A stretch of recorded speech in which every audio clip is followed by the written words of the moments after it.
Hi everyone, मैं hope आप लोग अच्छे होंगे। आप देख रहे हैं सामने क्या है, ये मार्च क्रॉनिकल जो मैगजीन आती है, ठीक है, करंट अफेयर की वो हम करने वाले हैं। ठीक है, जनवरी से आपका इसमें पूरा करंट अफेयर कवर होगा। ठीक है, यहाँ पे आप जैसे देख रहे हैं कि 27 जनवरी तक इसमें करंट अफेयर घटनाक्रम दिया गया है, जिसे हम पूरा कवर करने वाले हैं। आपको अगर देखना है तो देख सकते हैं, आप लिस्ट दिया हुआ है, ये लगभग पूरा कवर करेंगे। मैं भी हो सकता है ये 2 या 3 पार्ट में हो सकता है, कोशिश करेंगे कम से कम पार्ट में हो। तो बिना टाइम गए हुए चलो शुरू करते हैं। चैनल पर नए हैं सब्सक्राइब जरूर कीजिएगा और बेल आइकन को प्रेस करना बिल्कुल ना भूलें। पीडीएफ चाहिए तो आप टेलीग्राम से जुड़ सकते हैं, लिंक आपको डिस्क्रिप्शन में मिल जाएगा। ठीक है, अगर वैसे भी सर्च करेंगे संतोषी कृष्ण है तो भी आपको मिल जाएगा टेलीग्राम पर। एनीवे चलते हैं। पहला क्वेश्चन क्या है, मतलब पहला करंट अफेयर क्या है कि उत्तर प्रदेश का क्षेत्रवार स्थापना दिवस मनाया गया।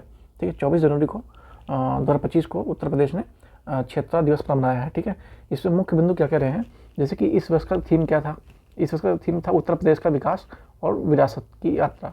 ठीक है, उसके बाद स्थापना दिवस का महत्व क्या है कि जो यूपी का गठन 24 जनवरी 1950 को हुआ था, उस समय जो गवर्नर जनरल ने यूनाइटेड प्रोविंस का नाम बदलकर उत्तर प्रदेश रखा था। ठीक है, 1950 में क्या हुआ था 24 जनवरी को कि इसका पहले नाम क्या था, यूनाइटेड प्रोविंस। ठीक है, तो इसका नाम बदल के इन्होंने उत्तर प्रदेश कर दिया था। और इसकी कुछ ऐतिहासिक पृष्ठभूमि है, उसको भी नज़र देख लेते हैं। 1834 तक उत्तर प्रदेश बंगाल प्रेसिडेंसी का हिस्सा था, बाद में इसे आगरा प्रेसिडेंसी नाम दिया गया। 1877 में इसे उत्तर पश्चिमी प्रांत और अवध के रूप में भी जाना जाने लगा। ठीक है, तो 1857 में इसे उत्तर पश्चिम प्रांत के नाम से भी जाना जाता है, इसे अवध प्रांत भी कहते हैं थे। इसका उत्तर प्रदेश 24 जनवरी से 26 जनवरी 2025 तक मनाया गया था। ठीक है, उसके बाद नेक्स्ट चलते हैं।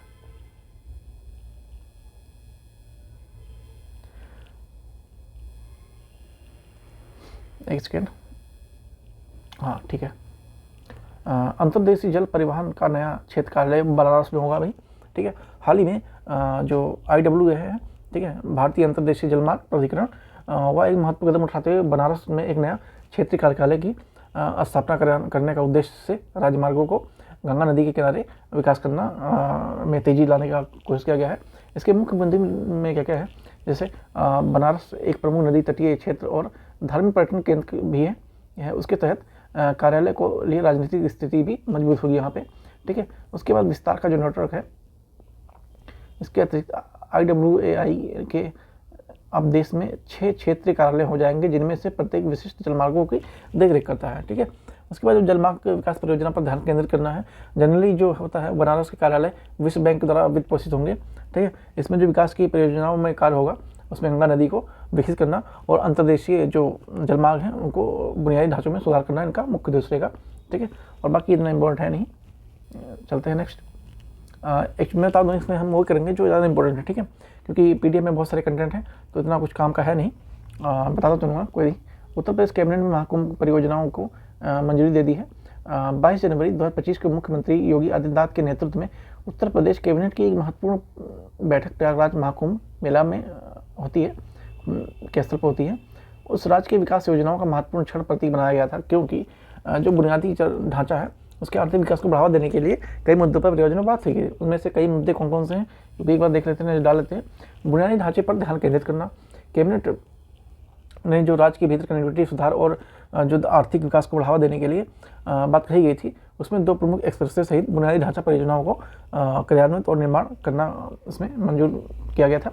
उसके बाद क्या है, एरोस्पेस और रक्षा नीति। इस क्षेत्र में निवेश आकर्षित करने के लिए संशोधन एरोस्पेस और रक्षा नीति को मंजूरी दी गई थी। महाकुंभ का विकास भी करने की बात कही गई है। इस मेला स्थल में बैठक हुई जो कि क्षेत्र के विकास और वैश्विक पर्यटन को स्थल बनाने के लिए सरकार के द्वारा प्रतिबद्धता को रेखांकित किया है। तो इसको अंडरलाइन किया गया है कि क्या क्या हमें इसमें चीज़ें करनी है। इस महाकुंभ आयोजन में क्षेत्रीय कनेक्टिविटी को बढ़ाए जाने की बात कही गई थी। नए एक्सप्रेसवे, विशेष रूप से विंध्य एक्सप्रेसवे और कनेक्टिविटी में सुधार करेंगे। विंध्य और पूर्वांचल क्षेत्रों में आर्थिक गतिविधि को बढ़ावा देने का इसमें बात कही गई थी। आर्थिक परियोजनाओं में इसमें संयुक्त रूप से आर्थिक विकास और बढ़ावा मिलने, रोजगार सृजन होने और राज्य के निवेश आकर्षित होने की भी बात इसमें कही गई थी। ठीक है, उसके बाद काशी तमिल संगम 3.0। ठीक है, ये क्या है, काशी तमिल संगम क्या है। 15 जनवरी 2025 को शिक्षा मंत्री धर्मेंद्र प्रधान ने काशी तमिल संगम के तीसरे संस्करण में पंजीकरण पोर्टल लॉन्च किया। वार्षिक सांस्कृतिक आदान प्रदान कार्य तमिलनाडु और बनारस के ऐतिहासिक और सभ्यता संबंधित को मजबूत करने का लक्ष्य रखा गया था इसमें। ठीक है, तो इस तरह से यहाँ पर लक्ष्य रखा गया था। एक सेकंड, पेन को चेंज कर लेते हैं।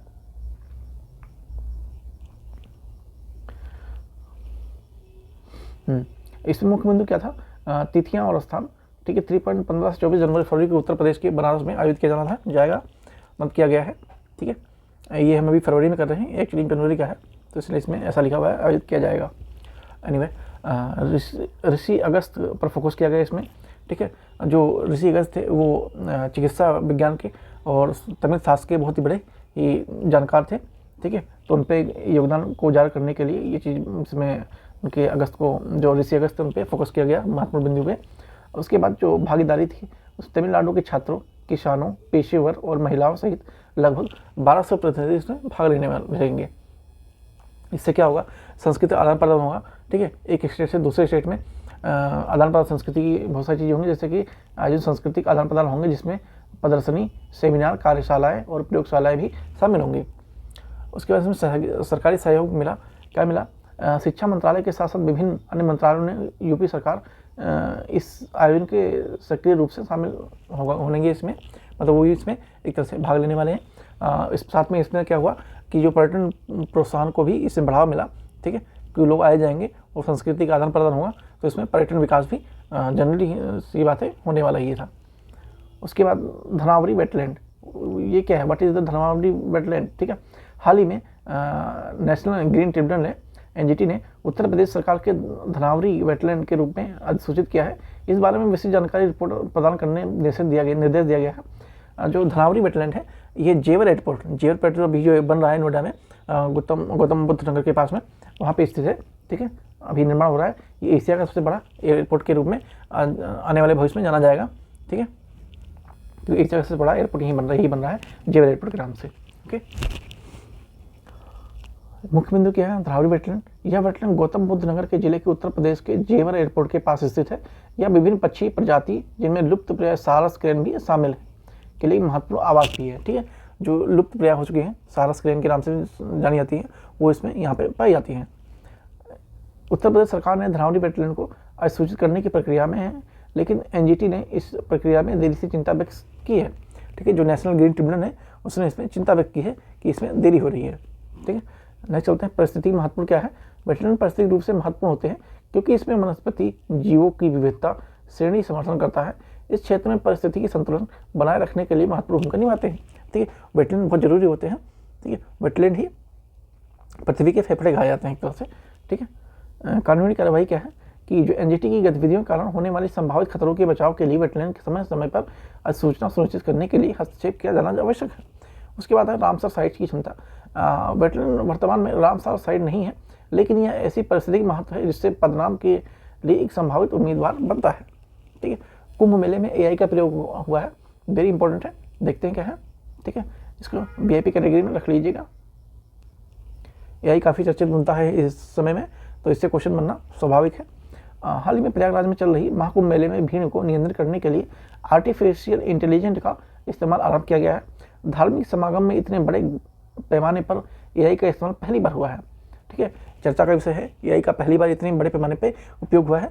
महाकुंभ में लाखों लोग आते हैं, जिसमें से भीड़ को नियंत्रित करना एक बहुत ही मुश्किल और एक बहुत ही कठिन टारगेट हो जाता है। ठीक है, देखते हैं क्या क्या हुआ है। मुख्य बिंदु क्या है, एआई संचालित निगरानी। 1800 से अधिक सीसीटीवी कैमरे लगाए जो एआई लेंस थे, भीड़ पर नज़र रख रहे थे। ये कैमरे बताते हैं कि किस जगह पर कितनी भीड़ है और कहाँ भीड़ बढ़ सकती है। ठीक है, तो ये कैमरे इतना बताते हैं कि भीड़ कहाँ पे है और किस जगह पे आने वाले कुछ समय में या घंटे में, आधे घंटे या घंटे में भीड़ बढ़ सकती है। तो ये भी एक आर्टिफिशियल इंटेलिजेंस का काफ़ी अच्छा उदाहरण है और बहुत ही अच्छा टेक्नोलॉजी है एक तरह से कह सकते हैं। लेकिन अच्छी टेक्नोलॉजी के साथ काफ़ी सारी कमियाँ भी आती हैं, बुराइयाँ भी आती हैं, वो समय के साथ पता लगेगा है। एनीवे, चलते टॉपिक पे, real time data. AI system भीड़ की गतिविधियों के बारे में वास्तविक समय की जानकारी देता है। इससे अधिकारियों को भीड़ को नियंत्रित करने में मदद मिलती है। ठीक है, तो एआई तो एक पॉजिटिव चीज़ें हैं ही, लेकिन इसकी कुछ नेगेटिव चीज़ें हैं, वो हम किसी और वीडियो में बात करेंगे अच्छे से। ठीक है, अभी हम करंट अफेयर देख लेते हैं जो देख रहे हैं।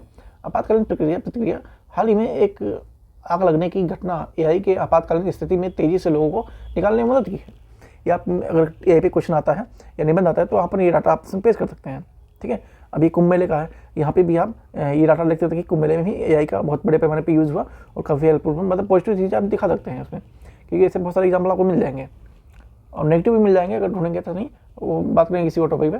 भीड़ प्रबंधन, धार्मिक समागम भीड़ प्रबंधन के लिए इतने बड़े पैमाने पर एआई का इस्तेमाल पहले कभी नहीं किया गया था, है ना। उत्तर प्रदेश में डिस्कॉम का निजीकरण की योजना लाई गई है, क्या है देख लेते हैं। ये भी 13 जनवरी 2025 को यूपी की सरकार के अपने 2 घाटे में चल रही बिजली वितरण कंपनियों डिस्कॉम को निजीकरण सार्वजनिक निजी भागीदारी पीपी की दिशा में कदम उठाए। ठीक है, सार्वजनिक निजी भागीदारी, पब्लिक प्राइवेट पार्टनरशिप। ठीक है, एक फुल फॉर्म ये होता है ट्रिपल का, पब्लिक पार्टनर प्राइवेटशिप। डिस्कॉम का नाम सरकार के दक्षिणांचल विद्युत वितरण निगम लिमिटेड और पूर्वांचल विद्युत निगम लिमिटेड के लिए निजीकरण ट्रिपल मॉडल विकसित करने के लिए सलाहकारों को आमंत्रित किया गया था इसमें। ठीक है, वित्तीय स्थिति क्या है इसमें, दोनों डिस्कॉम भारतीय घाटे का सामना कर रही है इस समय। ठीक है, भारी घाटे का सामना कर रही हैं। ठीक है, उनको काफ़ी घाटा लगा है। जनरली जो गांव से होंगे, विलेज एरिया से होंगे, उनको पता होगा वहाँ पे कोई बिजली अधिक से जल्दी पे नहीं करता है, वो इसी वजह से चलते ये सारी कंपनियां घाटे में चली जाती हैं। और गांव देहातों में तो चोरी भी होती है बिजली की, आपने अगर जो वहाँ से बिलोंग करते हो वो देखते होंगे। ठीक है, अरे में वो एक अलग मुद्दा है, जिससे सरकार को उससे गुणवत्ता और दक्षता में सुधार करने के लिए विकल्प तलाशने के लिए प्रेरित किया गया है। विशेषज्ञों की भूमिका, सलाहकार वर्तमान में स्थिति का विश्लेषण करेंगे, निजीकरण ट्रिपल पी के लिए उपयुक्त मॉडल को सुझाव देंगे जिससे शेयरधारिता के संचालन में शामिल होंगे। मतलब इन्होंने कहना कि एक विशेषज्ञों की टीम गठित की गई है, उनके सुझाव पे ही आगे ऐसा कुछ निर्णय लिया जाएगा, है ना। चलते हैं नेक्स्ट आगे।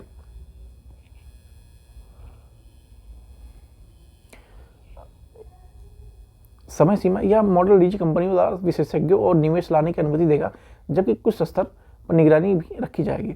कर्मचारियों का विरोध, इसमें क्या कर्मचारी विरोध कर रहे हैं, क्यों कर रहे हैं, जो कर्मचारी हैं उनके द्वारा विरोध प्रदर्शन हो रहा है, जो कि नौकरी सुरक्षा और सेवा पर संभावित प्रश्नों को लेकर चिंतित हैं। नॉर्मल सी बात है, अब अगर किसी कंपनी का प्राइवेट किया जाएगा, वो अर्ध सरकारी या सरकारी कंपनी है, तो जो वहाँ की एम्प्लॉयमेंट है उन पर तो एम्प्लॉय लोग हैं उन पर तो नौकरी का खतरा और जीविका उपार्जन का संकट तो उत्पन्न होता ही है। तो ये चीज़ स्वाभाविक है उनका अपना चिंतित होना।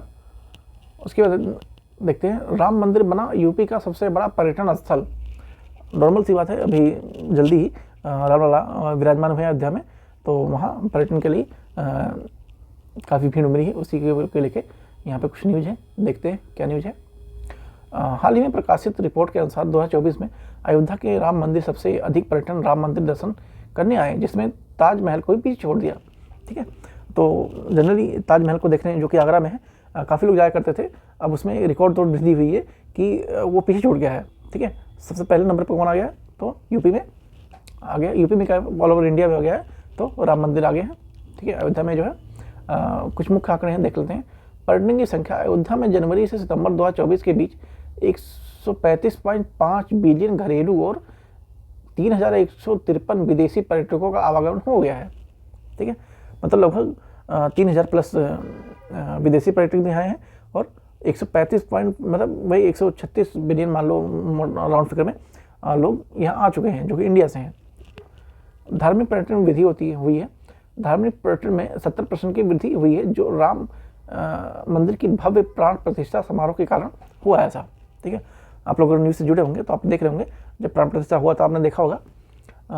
ताजमहल की स्थिति, ताजमहल 2024 में 125.1 मिलियन पर्यटकों को आकर्षित किया था, जिसमें से 9,24,000 विदेशी पर्यटक शामिल थे इसमें से। ठीक है, उत्तर प्रदेश का कुल पर्यटन स्थल, उत्तर प्रदेश की जनवरी से सितंबर 2024 के बीच कुल 476.1 मिलियन पर्यटकों को आगमन हुआ।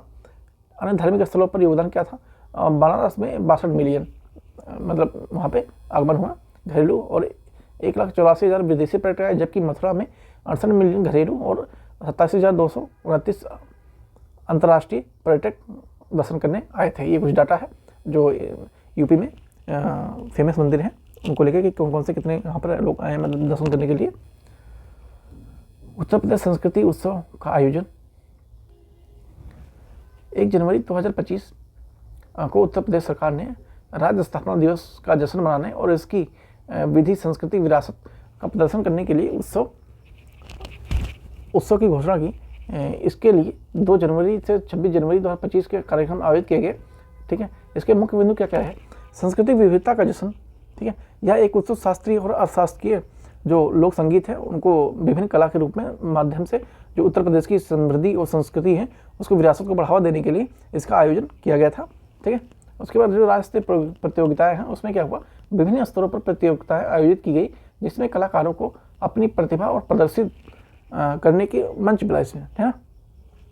विविध कला का रूप ख्याल है कि ध्रुपद, ठुमरी, दादरा, कजरी और कव्वाली आज जैसे जो विभिन्न शास्त्रीय लोक संगीत विधाएँ होती हैं उसमें प्रतियोगिताएं आयोजित की गई हैं।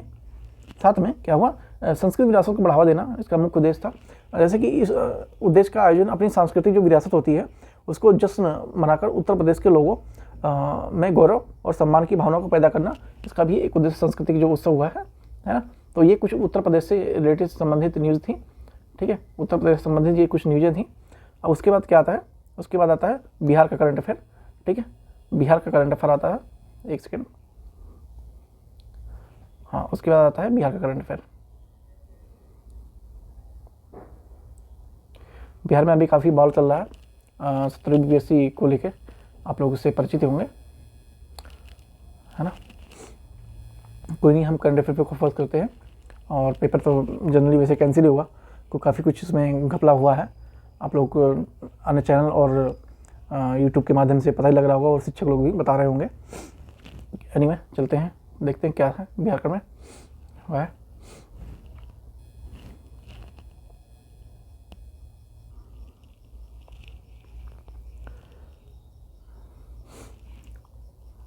पचासवां अखिल भारतीय सभापति सम्मेलन का आयोजन हुआ है उसमें। ठीक है, 20 जनवरी 2025 को अखिल भारतीय सभापति का 85वां सत्र पटना में आयोजित होता है। इसके मुख्य तथ्य क्या क्या हैं उसको एक बार देख लेते हैं। इसका उद्देश्य क्या था कि सम्मेलन में लोकसभा अध्यक्ष ओम बिरला ने किया इसका उद्घाटन कर किया। सम्मेलन का विषय क्या था कि संविधान की जो 75वीं वर्षगांठ के रूप में संवैधानिक मूल्यों को मजबूत करने संसद और राज्य विधानमंडलों का योगदान इसमें शामिल रहा है। भागीदारी इसमें क्या थी, जो राज्य विधानसभा, लोकसभा और राज्यसभा के 300 से अधिक प्रतिनिधियों को 2 दिवसीय कार्यक्रम में भाग लिया। इसमें आधुनिकरण पर इस पर ध्यान दिया गया। विधानमंडलों को सचिवों की बैठक में शामिल किया जो कि विधायी कार्यवाही की दक्षता प्रभावशीलता को बढ़ाने के लिए आधुनिक तकनीकों को अपनाने पर ध्यान केंद्रित रहा। इसमें प्रमुख कार्यक्रम क्या थे, सम्मेलन में लोकसभा अध्यक्ष द्वारा संसद की प्रक्रिया और कार्यविधि की जो पुस्तक के 8वें संस्करण का विमोचन हुआ और बिहार विधानमंडल के जो नेवा सेवा केंद्र का उद्घाटन भी इसमें शामिल था। उसके बाद क्या है, भूमि सर्वेक्षण और बंदोबस्त की प्रक्रिया की तिथि में बढ़ोतरी।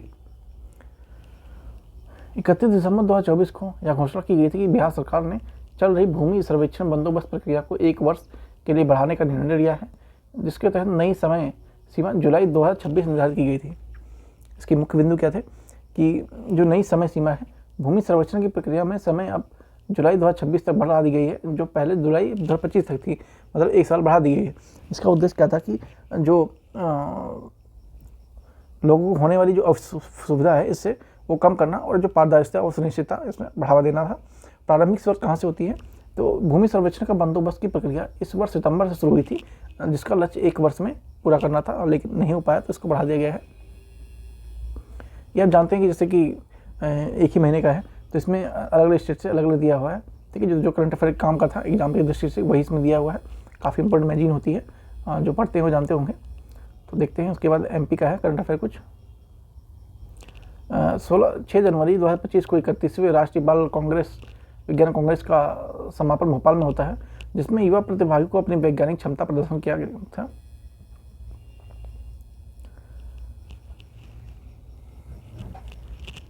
इसमें मुख्य आंकड़े क्या हैं, इसकी थीम क्या थी कि इस वर्ष की थीम थी कि स्वास्थ्य और कल्याण के लिए पारिस्थितिकी तंत्र को समझना।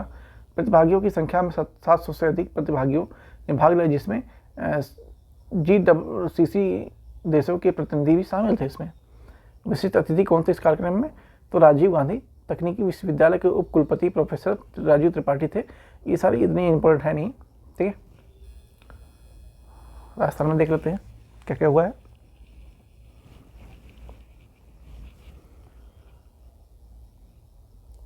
नाहरगढ़ वन्यजीव अभयारण्य इंपॉर्टेंट है। हाल ही में नाहरगढ़ वन्यजीव अभयारण्य की सीमाओं को लेकर एक विवाद उत्पन्न हुआ है, जो कि राजस्थान सरकार और अभयारण्य की सीमाओं में संशोधन करने निर्णय को लेकर हुआ है, ताकि मसौदा कानूनी जटिलताओं को दूर किया जा सके, ठीक है। क्या था सीमा विवाद? इसमें क्या है देखते हैं। जो अभयारण्य है कि उसकी जो मूल अधिसूचना है और उसके बाद में जो जारी परिस्थिति की संवेदनशील जोन है, ठीक है, अधिसूचित करना और सीमाओं को लेकर विसंगतियों पर पाई गई, जिससे कानूनी मुद्दे पर उत्पन्न हुए। तो इकोनॉमिक जो सेंसिटिव जोन है, ठीक है, हिंदी में परिस्थिति संवेदनशील जोन कहते हैं और इंग्लिश में ESG यहाँ पे लिखा हुआ है, ठीक है। तो इकोनॉमिक सेंसिटिव जोन कहते हैं, ठीक है। तो उसकी विसंगति पाई गई थी, जिसके कारण जो ये अभयारण्य है और गवर्नमेंट के बीच कुछ बाताकानी मतलब कुछ विवाद हुआ। संशोधन के निर्णय लिए गए। सरकार ने राजस्व रिकॉर्ड के लिए 1980 की मूल अधिसूचना आधार पर अभयारण्य का एक नया मानचित्र तैयार करने का निर्णय किया है। पर्यावरणकर्ताओं ने इसका विरोध भी किया है। पर्यावरणकर्ताओं ने कहा कि इस निर्णय का विरोध किया और आरोप लगाया कि वन विभाग ने गलत मानचित्र तैयार कर दिया है। नाहरगढ़ अभयारण्य में यह राजस्थान के जयपुर के पास स्थित है और इसमें विभिन्न प्रकार के वन्य जीव, पक्षी, सरीसृप पाए जाते हैं। अब इस पर आपका काम की न्यूज़ क्या है कि जो नाहरगढ़ वन्यजीव अभयारण्य है कहाँ पे है, ठीक है। तो ये कहाँ पर है आपको इतना ही याद रखना है, ठीक है। तो ये राजस्थान के जयपुर के पास स्थित है। कहाँ पे है? राजस्थान के जयपुर के पास स्थित है। आपको बस इसमें से इतना ही काम का याद रखना है। नेक्स्ट चलते हैं। राजस्थान के रेगिस्तान शहर में अचानक पानी का फव्वारा इंपॉर्टेंट है। अगर पानी का फव्वारा निकला है तो देखते हैं क्या न्यूज़ है। पहले 28 दिसंबर 2023 को राजस्थान के मोहनगढ़ में एक हैरान करने वाला घटना हुई। एक ट्यूबवेल ड्रिलिंग ऑपरेशन के दौरान जमीन से अचानक पानी का फव्वारा निकला है। इस घटना में प्राचीन सरस्वती नदी का पुनर्जागरण की अटकलों तेज कर दी गई हैं, ठीक है। तो मेहरगढ़ में क्या हुआ कि एक कोई बोरिंग की खुदाई चल रही थी, तो वहाँ से अचानक पानी का फव्वारा निकल आया और इसमें लोग इसको रिलेट कर रहे हैं कि जो प्राचीन सरस्वती नदी थी वो इसी जगह से होकर जाती थी। तो उसकी मतलब जो इन्वेस्टिगेशन है वो काफ़ी तेज़ फिर से सुर्खियों में आ गई है। देखते हैं क्या। आर्टिसियन कुएँ एक प्रकार का जल कुआँ है जहाँ पानी पंपिंग की आवश्यकता के बिना स्वाभाविक रूप से सतह पर आ जाता है, ठीक है। जो आर्टिसियन कुआँ है ये रेगिस्तान में स्पेशली बनाया जाता है कि वहाँ पर पानी कमी है, तो उसे करने के बाद वहाँ पे बिना कुछ मेहनत के भी कुएँ में पानी आ जाता है। भूवैज्ञानिक कारक। ड्रिलिंग के दौरान संभवतः एक बलुआ पत्थर की परत टूट गई, जिससे जल भरकर सीमित कर दिया गया। इस टूटे दबाव के मौजूद पानी जोरदार तरीके से बाहर निकल आया, मतलब वैज्ञानिक लोग बता रहे हैं सर। सरस्वती नदी क्या है? सरस्वती नदी हिंदू धर्म ग्रंथों में वर्णित एक प्राचीन नदी है। माना जाता है कि यह नदी 5000 साल पहले जलवायु परिवर्तन के कारण और भूकंप के हलचलों के कारण सूख गई थी। इस क्षेत्र में थी तो कुछ प्राकृतिक आपदाओं के कारण सूख गई थी, ऐसा मानना है। सरकार की पहल। विज्ञान और प्रौद्योगिकी मंत्री ने राजस्थान में अधिक भूमिगत जल स्तरों की पहचान कर विस्तृत सर्वेक्षण करने की योजना शुरू की है। नेक्स्ट चलते हैं झारखंड से। झारखंड में क्या घटित हुआ है इसको एक बार देख लेते हैं। विरहो जनजाति बाल विवाह के खिलाफ आंदोलन। विरहो जनजाति आपसे इम्पोर्टेंट क्या है कि विरहो जनजाति कहाँ पर निवास करती है, तो झारखंड में है, ठीक है। अब काम की चीज़ यही है, बाकी देख सकते हैं और काम की क्या चीज़ इसमें आ सकती है। झारखंड में विरहो जनजाति ने एक विशेष रूप से कमजोर जाति समूह ने हलचल बाल विवाह के खिलाफ आंदोलन में भाग लिया। समुदाय के लिए एक महत्वपूर्ण कदम है, क्योंकि बाल विवाह इस रूप में समुदाय की गहरी समस्या बनी हुई है, ठीक है। तो ये इंपॉर्टेंट है, आ सकता है कहीं भी बाल विवाह का मुद्दा को लेकर जनजाति चर्चा में आई है। विरहो जनजाति, यह जनजाति मुख्य रूप से झारखंड में पाई जाती है। यह एक अर्ध खानाबदोश सामुदायिक देश है। बाल विवाह विरहो समुदाय में बाल विवाह एक गंभीर समस्या है। जागरूकता अभियान Just Rights for Children's Alliance JRC ने इस समुदाय बाल विवाह के खिलाफ जागरूकता फैलाने के लिए अभियान चलाया भी था। सामूहिक शपथ क्या है कि विरहो समुदाय के लोग सदस्यों ने बाल विवाह के खिलाफ शपथ ली थी, ठीक है। बाल विवाह के खिलाफ उन्होंने शपथ ली थी। सरकारी समर्थन से प्राप्त है कि यह अभियान केंद्र सरकार द्वारा बाल विवाह मुक्त भारत अभियान के तहत चलाया गया था। सकारात्मक प्रभाव इस पर क्या पड़ा कि जो परिणाम स्वरूप झारखंड में कई बाल विवाह रोकने में सफलता इसमें मिली है इसके थ्रू। नेक्स्ट चलते हैं, माई Samman Yojana. What is my Samman Yojana? 7 जनवरी 2025 को झारखंड के मुख्यमंत्री हेमंत सोरेन ने माई सम्मान योजना के तहत वित्तीय सहायता बड़े हस्तांतरण की शुरुआत की है। इस योजना का उद्देश्य महिलाओं को सशक्त बनाना और उनकी आर्थिक स्थिति को सुधारना मुख्य इसका उद्देश्य है। अगस्त 2024 में झारखंड के मुख्यमंत्री हेमंत सोरेन ने शुरू की थी। योजना के तहत 18 से 50 वर्ष की महिलाओं को प्रत्यक्ष वित्तीय सहायता दी जाएगी। प्रारंभ में 1000 प्रतिमाह दिया जाएगा, जिसके बाद दिसंबर 2024 से बढ़ाकर इसे 2500 प्रतिमाह कर दिया जाएगा। दिसंबर 2024 से जनवरी 2024 में दोहरी किस्त 5000 जनवरी 2025 में विस्तारित की गई थी इसमें। बाकी इतना इंपॉर्टेंट है नहीं, बस आपको ये ध्यान रखना है कि माई सम्मान योजना किस राज्य से संबंधित है और कहाँ से संबंधित है, बस। बाकी ये इतना इंपॉर्टेंट डाटा है नहीं, छोड़ते हैं इसे। आर्थिक प्रभाव इस पर क्या होगा ये देख लेते हैं, थोड़ा मेंस पर्सपेक्टिव से ये थोड़ा इंपॉर्टेंट बन जाएगा, काम आ सकता है। औपचारिक रूप से बैंकिंग प्रणाली को जोड़ने का प्रयास किया गया। स्रोत के अनुसार महिलाओं की अपनी आय का अधिक हिस्सा परिवार कल्याण में निवेश करती है। इस योजना के ने घरों की वित्तीय स्थिति को मजबूत करने की भूमिका निभाई है।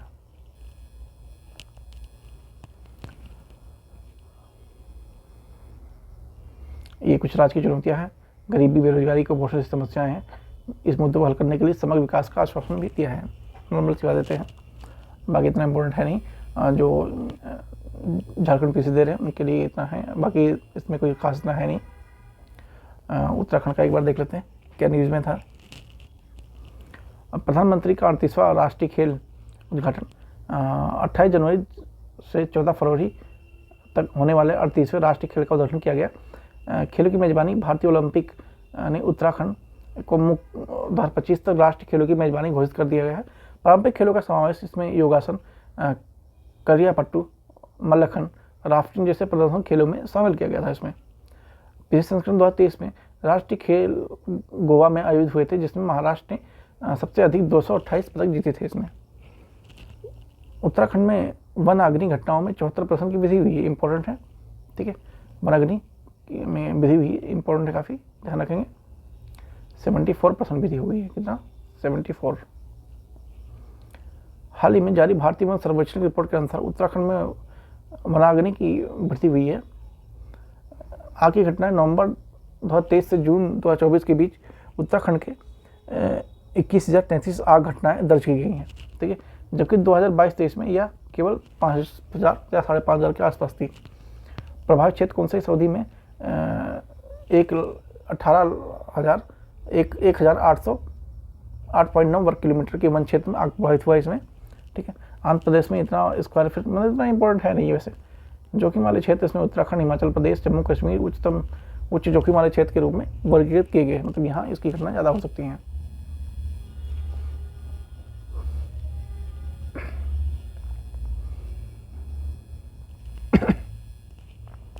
उसके बाद हरियाणा है, हरियाणा स्वच्छता मिशन अभियान। हाल ही में भारतीय राष्ट्रीय अनुसंधान के तहत एक राष्ट्रीय डेयरी अनुसंधान संस्थान हरियाणा करनाल में एक मतलब स्वच्छ अभियान के तहत इस अभियान के उद्देश्य को भारत में रखा गया है, गति देने और ग्रामीण क्षेत्रों में विकास करने के लिए कहा गया है। हरियाणा स्वच्छ अभियान के तहत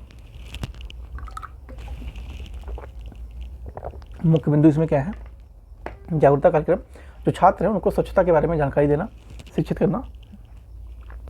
उसके बाद जो संस्थान परिसर की सफाई की गई और अपशिष्ट प्रबंधन को जोर दिया गया। इसमें वृक्षारोपण में वृद्धि करना, ठीक है। प्लास्टिक मुक्त भारत के लिए एकल प्लास्टिक उपयोग को काम करने के लिए लोगों को प्रोत्साहित करना। गाँव के मेरा गाँव मेरा गौरव कार्यक्रम के तहत ग्रामीण स्वच्छता को अभियान चला रहा है। किसानों को शिक्षित करना, किसानों को कृषि परिस्थितियों, स्वच्छता और महत्व के बारे में शिक्षित करना, ठीक है। हरियाणा में यमुना नदी का BOD स्तर, बायोलॉजिकल और ऑक्सीजन डिमांड, ठीक है, इंग्लिश में क्या कहते हैं, बायोलॉजिकल ऑक्सीजन डिमांड, ठीक है। तो पानी में ऑक्सीजन की मात्रा को लेकर ये बात हो रही है, देखते हैं क्या होती है। हाल ही में हरियाणा के फरीदाबाद में पलवल जिले में यमुना नदी में रासायनिक ऑक्सीजन मांग BOD का स्तर काफ़ी बढ़ गया है।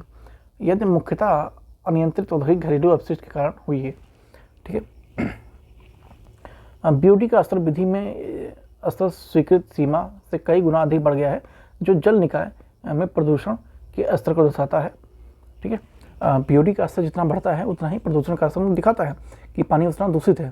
ठीक है, BOD का स्तर कम हो उतना ही पानी ज़्यादा बेटर है। BOD का स्तर के कारण जल में घुलनशील ऑक्सीजन की कमी हो जाती है, जिससे जलीय जीवन के लिए खतरा पैदा हो जाता है। ठीक है, तो इसमें क्या होता है कि जो सूरज की किरणें हैं वो एक तरह से जो BOD का स्तर बढ़ने के बाद जो नीचे के लेयर होती हैं पानी की, वहाँ तक उनकी किरण नहीं पहुँचने के कारण वहाँ ऑक्सीजन पर्याप्त मात्रा में नहीं मिल पाती है, जिससे कि जलीय जीव संकट में आ सकता है। इसके स्तर बढ़ने के कारण मुख्य कारण इसमें अनियंत्रित औद्योगिक घरेलू अपशिष्ट पदार्थ नदी में बहाना, इससे ये सब समस्या होती हैं। चुनौतियाँ क्या हैं? इस समस्या से निपटने के लिए प्रभावी सीवेज प्रबंधन, प्रदूषण नियंत्रण उपाय को लागू करना आवश्यक हो गया है। अब BOD क्या है हमने बता दिया, फिर भी देख लेते हैं। BOD एक क्या है कि जल कार्बनिक पदार्थों का अपघटन के लिए सूक्ष्म जीवों द्वारा उपयोग किए जाने वाला ऑक्सीजन की मात्रा है। ठीक है, ऑक्सीजन की मात्रा है। BOD का अर्थ है कि जल में अधिक कार्बन पदार्थ और या प्रदूषित हो जाता है, तो भाई ये सब अधिक हो जाएगा तो वहाँ ऑक्सीजन बनने में दिक्कत होगी, जिससे कि जो अन्य इकोसिस्टम है उस पर प्रभाव पड़ता है। उड़ीसा के लिए क्या क्या है देखते हैं। शहीद माधो सिंह खर्चा योजना देख लेते हैं क्या है। 27 दिसंबर 2024 को उड़ीसा के मुख्यमंत्री मोहन चंद्र मांझी ने भुवनेश्वर में आदिवासी मेले में शहीद माधो सिंह हाथ खर्चा योजना की शुरुआत किया। ठीक है, ये योजना का उद्देश्य क्या है कि इस योजना में अनुसूचित जो जनजाति हैं उनके छात्रों के लिए बीच स्कूल तक छोड़ने की दर को कम करना है। ठीक है, वित्तीय सहायता के लिए इसमें 11वीं और 12वीं के नामांकित ST और छात्रों को 5,000 रुपये तक की सहायता प्रदान करना है। पात्रता योजना के लिए पात्र होने के लिए अब ये इतना सब इम्पोर्टेंट है नहीं। ठीक है, बस माधो सिंह, ये कौन सी योजना थी? शहीद माधो सिंह हाथ खर्चा योजना कहाँ से है? उड़ीसा संबंध है, बस इतना है, इससे ज़्यादा कुछ नहीं, ये और काम का नहीं है। आगे चलते हैं। गुजरात में क्या है? गुजरात में हर कनेक्टिविटी कार्यक्रम 8 जनवरी 2025 को गुजरात के मुख्यमंत्री भूपेंद्र पटेल ने राज्य डिजिटल बुनियादी ढांचे में सुधार के लिए पहल की घोषणा की है। इसमें मुख्य बिंदु क्या है? हर घर कनेक्टिविटी की पहल। ठीक है, उच्च गति का इंटरनेट, हाई स्पीड इंटरनेट सबको मिलेगा और अन्य जो डिजिटल सुविधाएं हैं वो भी सबको मिलेंगी। और भारत चरण, जो भारत नेट का चरण 3 उसे लागू किया जाएगा। तो ये इनकी चीज़ थी। उसके बाद डिजिटल कनेक्टिविटी का नेतृत्व डिजिटल कनेक्टिविटी पहलों में अग्रणी राज्यों में रूप से उभरा है ना। गुजरात में पहली तटीय पक्षी जनगणना हुई है, थोड़ा इम्पोर्टेंट लग रहा है, देखते हैं क्या है। गुजरात सरकार ने भारत में की पहली तटीय और वेंडर पक्षियों की जनगणना की है। यह जनगणना समुद्री राष्ट्रीय उद्यान अभ्यारण्य 3 से 5 जनवरी के बीच आयोजित की गई थी। मुख्य बिंदु इसमें क्या रहे हैं? समुद्री राष्ट्रीय उद्यान, भारत में पहला समुद्री राष्ट्रीय उद्यान ओखो नकलाखी के बीच 170 किलोमीटर तटवर्ती क्षेत्र में फैला हुआ है। ये जामनगर में पक्षियों का विविधता पाई जाती है। इसमें 300 से अधिक स्थानीय और प्रवासी पक्षियों की प्रजातियाँ पाई जाती हैं। मध्य एशियाई फ्लाईवे, समुद्री राष्ट्रीय उद्यान में मध्य एशियाई फ्लाईवे के भीतर स्थित है, जो कि कई पक्षियों के लिए महत्वपूर्ण प्रवास का केंद्र है, प्रवास मार्ग है। जनगणना का महत्व यह जनगणना से पक्षी की आबादी और उनके आवासों के बारे में अधिक जानकारी मिलने में मदद करेगा। उसके महाराष्ट्र देख लेते हैं। होम्योपैथिक चिकित्सकों के लिए अंग्रेजी दवा लिखने की अनुमति 17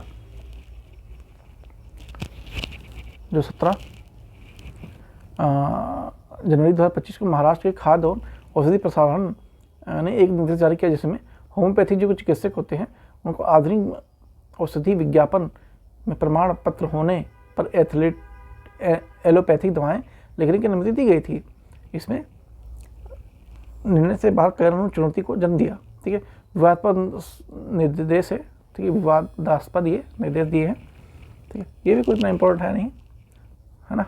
आर्टिफिशियल इंटेलिजेंस नीति बनाने में हेतु गठन 17 जनवरी 2025 को महाराष्ट्र सरकार ने राज्य की पहली AI नीति तैयार करने के लिए 16 सदस्यीय समिति का गठन किया गया है। AI समिति का गठन सूचना के निदेशालय के निदेशक एवं अध्यक्ष 16 सदस्यीय समिति का गठन किया गया। इसमें AI नीति का उद्देश्य क्या है कि उद्देश्य महाराष्ट्र में औद्योगिक विकास को बढ़ावा देना, $1 ट्रिलियन से सकल घरेलू उत्पाद को लक्ष्य को प्राप्त करना। ठीक है, मार्च 2024 में लॉन्च किया गया था भारत AI मिशन के तहत उद्देश्य AI क्षमताओं को बढ़ाना, साइबर सुरक्षा के कार्यबल इसमें सुनिश्चित करना कि कितने साइबर सुरक्षा नीति कार्य इसमें कर रहे हैं।